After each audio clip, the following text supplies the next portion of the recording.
Starship were meant to fly. Hands up and touch the sky. Can't stop cause we're so high. Let's do this one more time.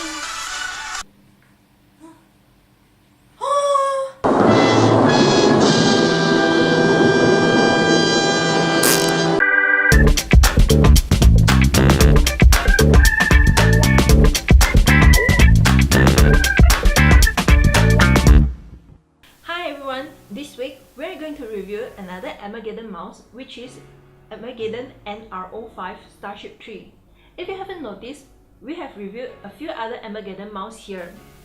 And we also describe the difference between a gaming mouse and normal mouse and the benefit of using them. Warning, this is an extremely long video. If you are only interested on certain topic, you can click right here and go to the topic you are interested in. Now you have been warned, let's buckle up and go into the intermediate level. So when you first get your Starship 3, the first thing you will see is the mouse itself and also an envelope. Inside the envelope you will find the user manual, the installation CD,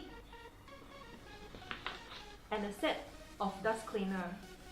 Looking onto the mouse, you can see the lights on the scroll and body keep changing colors, and orange light on the side.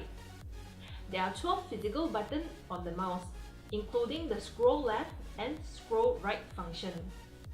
There are 5 macro buttons on the left in curved row, plus 4 LED level to indicate the DPI level.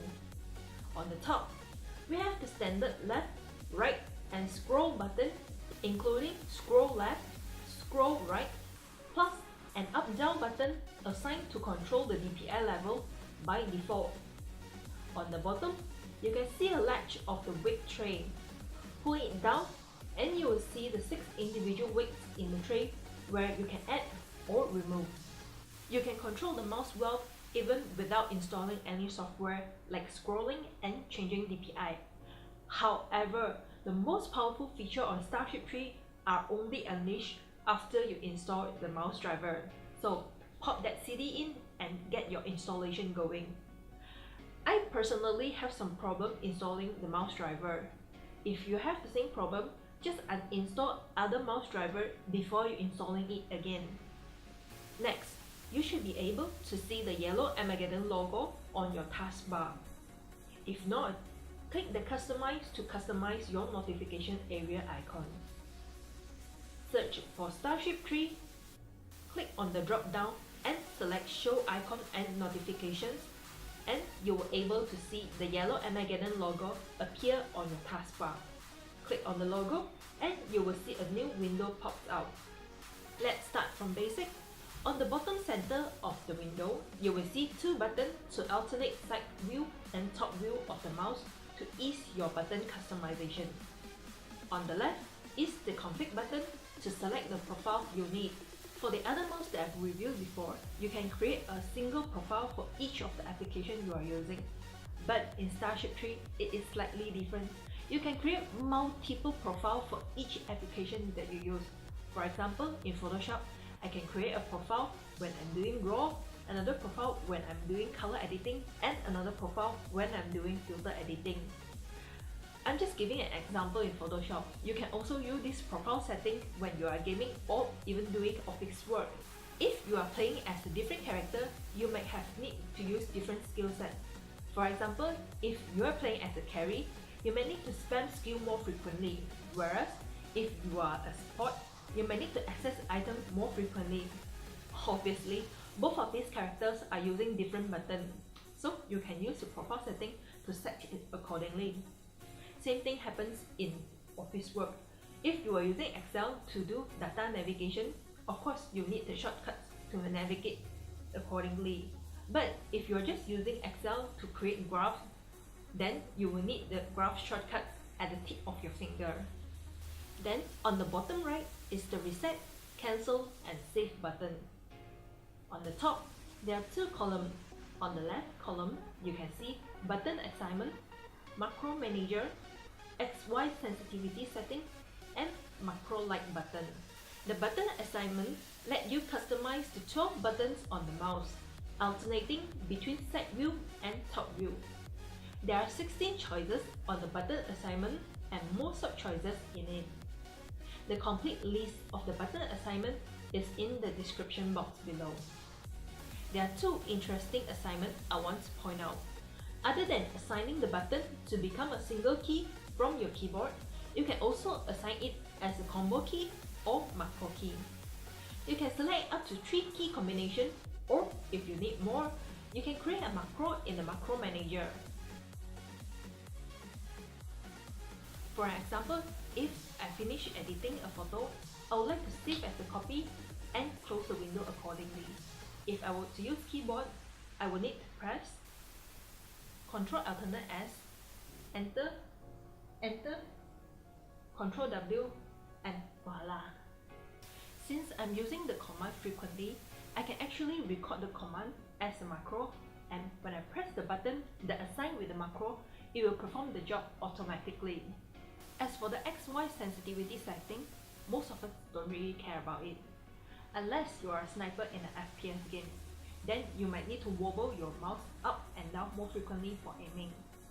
Some of the mouse have very poor Y sensitivity, but if you are doing up and down aiming more, then you might need to increase your Y-axis sensitivity. Then the last one is M1 to M5 like button. I don't think there is a reason for me to turn off the like button because it helps me to identify which button I'm pressing, since they are so close to each other. On the other side, you can see the CPI setting, lighting, USB report rate, mouse speed, double click speed, scroll speed, and angle snap. For most gaming mouse, you can only control the CPI or DPI, but in Starship 3, you can also control the CPI, the USB report rate, and also the mouse speed. These three features sounds about the same, which is to make the mouse faster, but in actual, it's more complicated than that. The CPI or DPI of the mouse is how many steps the mouse reads over the distance of 1 inch. Increasing this will cause the mouse to register more steps over the same distance, and the cursor will move further across the screen. For example, if you have a higher CPI, when you move your mouse physically from one distance to another on the mousepad, your cursor will move more virtually on the computer screen. As for USB reporting rate or polling rate, it indicates how many times per second the processor queries your mouse. The higher the frequency, the shorter the polling interval, the faster the computer responds to your movement. Hence, increase the accuracy of your movement. This, however, increase the amount of processing power required to poll the mouse as well. Do notice that the polling rate is just millisecond difference. Even for a fast-paced gaming, 1 millisecond or 2 milliseconds doesn't really make a significant difference. Then there is mouse speed, or some like to call mouse acceleration. This is where the speed of the mouse movement dictates how much distance your cursor travels on the screen. For example, if you move your mouse across the physical distance slowly, you can only travel a shorter distance, compared to if you move your mouse faster, you can travel longer distance on screen. Next is the lighting speed. You can choose either single color with the choice of intensity, pulsating, and multicolor with its refreshing rate. I thought it may have some AI that tracks my mode and reflecting it accordingly, or at least pull the color of the screen of my cursor. I'm a bit disappointed, but again, I was expecting too much on RGB light customization. Anyway, like most common gaming mouse, you can customize the scroll speed, either to scroll the whole screen or just a number of rows. I have the habit of keeping my eyes static and scroll my document when I read, so this is a really nice feature for me. But when I'm on NRO-5 or Facebook, I want to screen through things fast, so I might want to scroll the whole screen, but that's not really necessary for NRO-5 since I can use the J and K shortkey to navigate to the next or previous pose. Last but not least, the angle snap. When the angle snap is increased, it will try to correct your movement and make it closer to a straight line. For example, when I turn down the angle snap and try to draw a straight line on paint, you will see the line is a bit curvy. Because I'm human, I'm not a machine. My body is not built for precise. It's just like drawing. But when I increase the angle snap and I draw a line again in paint, the line will appear straighter. So if you use your mouse to draw organic things, you should decrease the angle snap. But if you are using it to draw inorganic things, you should increase the angle snap. Or you can just press shift while dragging to give you a straight line. So my overall experience using the gaming mouse is pretty great.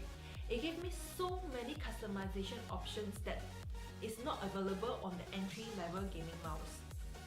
It also inherits the macro manager function where you can record a series of button sequence including their delay time to achieve a predefined command.